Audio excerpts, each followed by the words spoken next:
Voyons d'abord le démontage du haut moteur. La première opération consiste à déposer la distribution selon la procédure appropriée.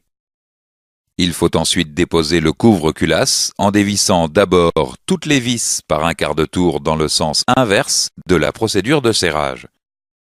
Cette opération doit être effectuée moteur froid en respectant l'ordre de desserrage pour éviter tout risque de déformation susceptible de provoquer des fuites après remontage.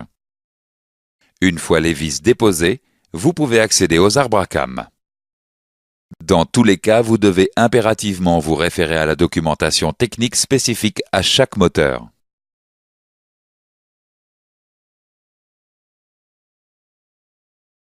Les consignes spécifiques à la dépose des arbres à cames sont les suivantes. Vous devez d'abord repérer à l'aide d'un feutre indélébile les arbres à cames, leur position et la position des chapeaux de palier d'arbres à cames. Après le marquage, vous devez dévisser d'un quart de tour les vis des chapeaux des paliers d'arbres à cames. Sur certains moteurs, il n'est pas nécessaire de déposer les arbres à cames pour déposer la culasse. Vous devez vous référer à la documentation technique pour connaître les procédures spécifiques à chaque type de moteur.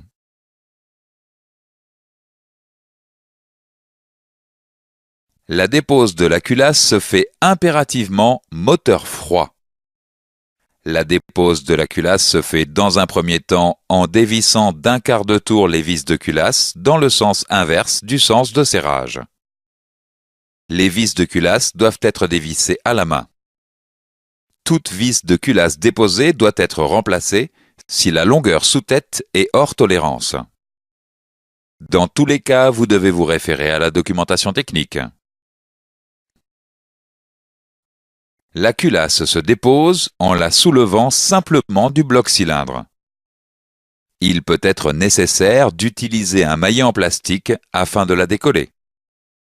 Une fois la culasse déposée, vous devez la placer sur un banc approprié pour éviter de l'endommager.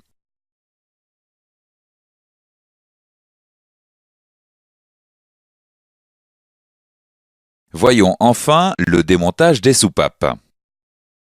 Il faut repérer l'ensemble des éléments lors du démontage.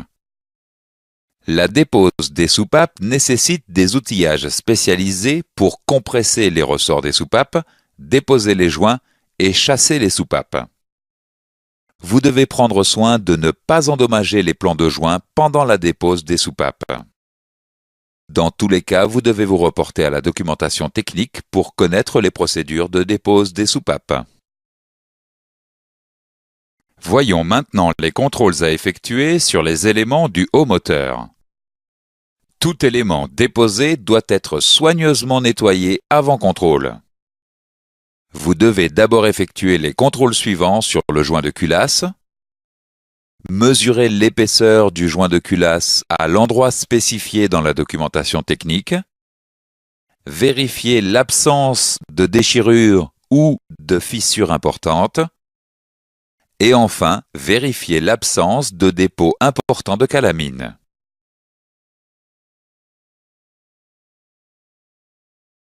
La vérification de la conformité de la culasse s'effectue par les contrôles suivants. La mesure de la planéité à l'aide d'une règle et d'un jeu de cale d'épaisseur. La mesure de la hauteur au moyen des instruments de mesure appropriés. Et enfin, une épreuve de culasse pour vérifier l'absence de fissure à l'aide d'un équipement de mise sous pression.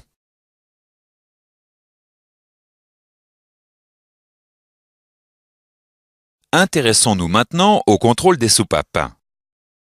Vous devez d'abord vérifier l'absence de signes d'usure, de surchauffe et de grippage sur la queue de soupape. Vous devez ensuite procéder aux mesures dimensionnelles suivantes. Le diamètre de la queue de soupape ou du guide de soupape, ainsi que le jeu latéral au moyen d'un comparateur. Le diamètre de la tête de soupape, la longueur de la soupape, les angles de la tête de la soupape.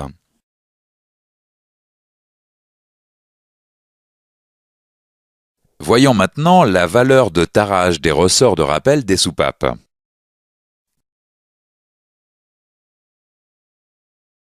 Vous devez mesurer la longueur totale du ressort au repos avec un pied à coulisse.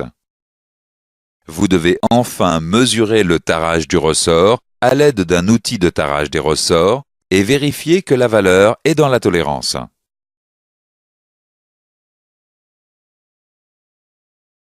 La vérification de l'étanchéité des sièges de soupape s'effectue de la manière suivante.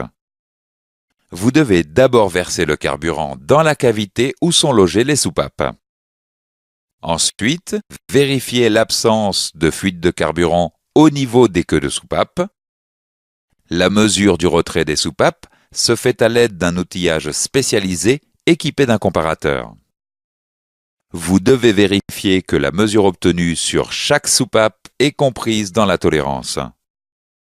La mesure doit s'effectuer sur la tête de soupape au plus proche de son axe.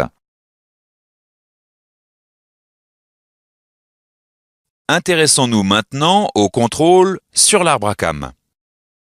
Vous devez en premier lieu vérifier l'absence de signes d'usure, de surchauffe et de grippage sur les cames et les paliers. Le premier contrôle dimensionnel est la mesure du diamètre des paliers et la hauteur des cames à l'aide d'un palmeur.